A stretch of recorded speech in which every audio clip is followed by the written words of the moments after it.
You are but a spectre.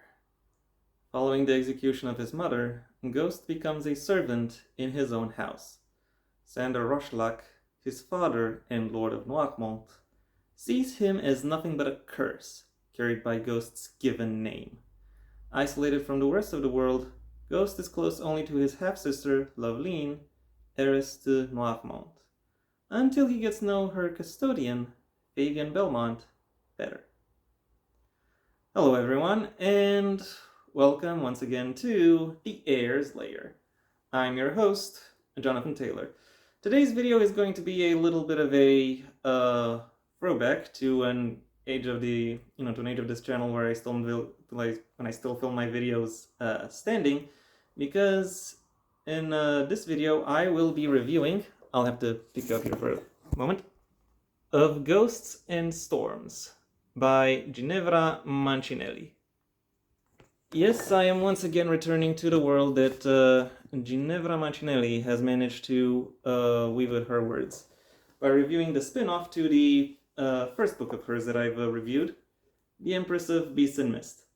For those of you who are keeping tabs, this means that I have read the spin-off of a spin-off before I actually touch upon the main series that the author has written. I have considered, reading the main series as well, particularly at the time. However, I felt somewhat discouraged to do so when I noticed that only, when I noticed that only 2 of the 4 books that were intended to be part of this series had been made, and when I checked recently. So almost 3 years later, I noticed that still only 2 books of the main series have been published. Nevertheless, I will still give those those 2 books in the series their fair shot eventually. But for now, I think it's worth talking about the spin-off of the spin-off first, of Ghosts and Storms. The TLDW for this review is, if last week's review was of a fun book with dark moments, the book I'll be reviewing this week is dark with fun moments, because there is a very distinctive and unmistakable oppressive atmosphere that is constructed over the course of this novella. However, in spite of that, Ginevra manages to insert enough grace and flair within her work in order to give the events she describes and the people who are living through them the level of gravitas and dignity that very much befits them. It is an intriguing and almost seductive reading experience. So if you're on the look for some low dark fantasy, have already read the primary work, The Empress of Beast and Mist, and have no issue with depictions of familial abuse of both the physical and mental varieties, gore, sexual activity, mostly consensual, with the rest also being consensual if I recall correctly, and also mentions of incest and cannibalism, then it is quite likely that you will find this book to be enjoyable to you. And now with that out of the way, it's time I delve into some specifics. This novella, as I've already spelled out, is based off of a primary work, and follows one of the side characters of said primary work, starting with the moment where he fell from grace, and then following him as he on his own mishaps, so to speak, over the course of that would have happened within the same time frame as the primary work. Due to being as connected to the primary work as it is, it doesn't really have enough. It doesn't really gain enough traction in order to tell its own story. It is somewhat. Its plot is somewhat spinning its wheels, because it still has to work around what the primary work has has put into place.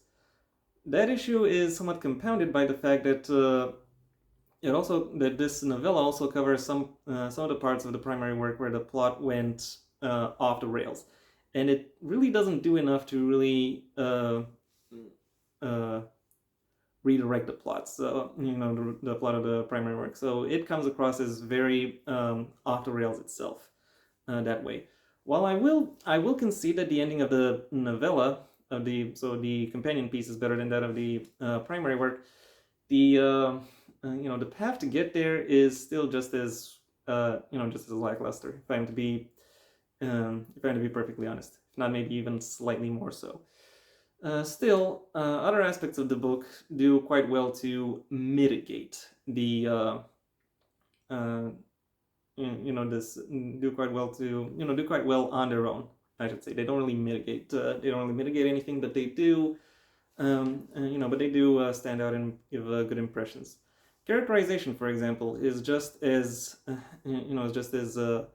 vivid and insightful and intimate as Ginevra has always been capable of depicting. With the characters' actions, both their individual actions as well as their interactions, painting a clear picture of how it is that they think, what it is that they prioritize, and what it is that they generally seek out and would like to accomplish.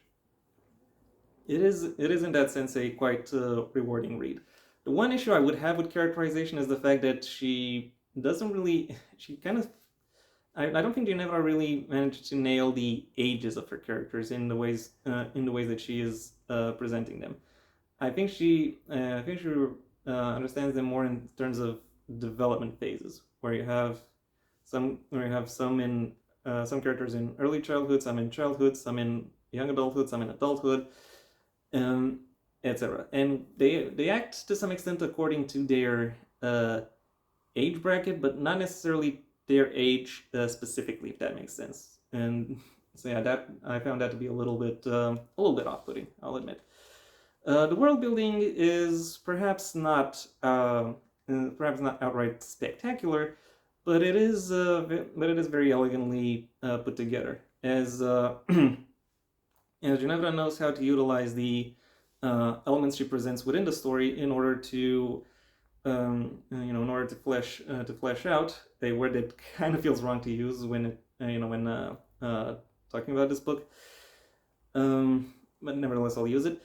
She is quite capable of using the various elements of the setting in order to flesh out how exactly it is put together and what it is about it that gives it its its distinctive appearance and impressions. She is able to take a stereotypically grand setting and makes it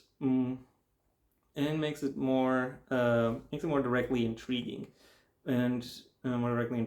but with a full awareness of the dimension and fullness that she writes about within the that she writes about when it comes to her when it comes to her settings, and she knows and therefore giving a very good understanding, very good overview of how exactly they are put together, how exactly they function.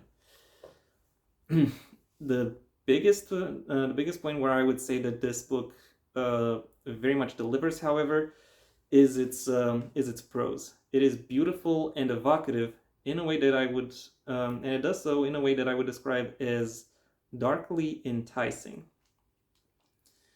Ginevra has a way with words that that makes every sentence come across not just as personal, not just as intimate, but visceral.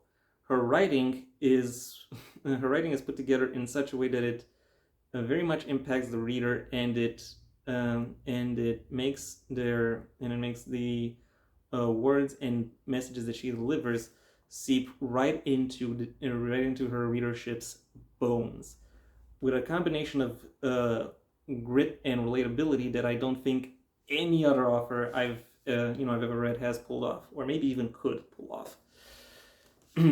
and turning the melodrama that she is very much weaving throughout the story um, into into something more authentic, more intimate, and much more much more relatable, more intriguing to follow.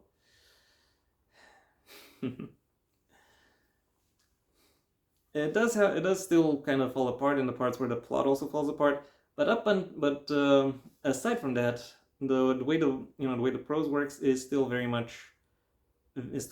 enticing to read through, and very much carries the story. Overall, in spite of its brief length and meandering plotline, the artistry that went into developing this novella very much allows it to stand out, and at the very least turns it into a very meaningful companion piece to its primary work. My final rating for Of Ghosts and Storms is a 3 out of 5. And that was my review. Thank you for your attention. If you enjoyed it, well then please like the video, maybe even share it wherever you think other people will also like the video. If there's anything you'd like to add, either to the novella itself or to my review of it, that's what the comment section is for. And if you want to see when my next video gets released, well then please subscribe. And ideally also ring the bell or do whatever else YouTube will ask of you in order to keep you notified.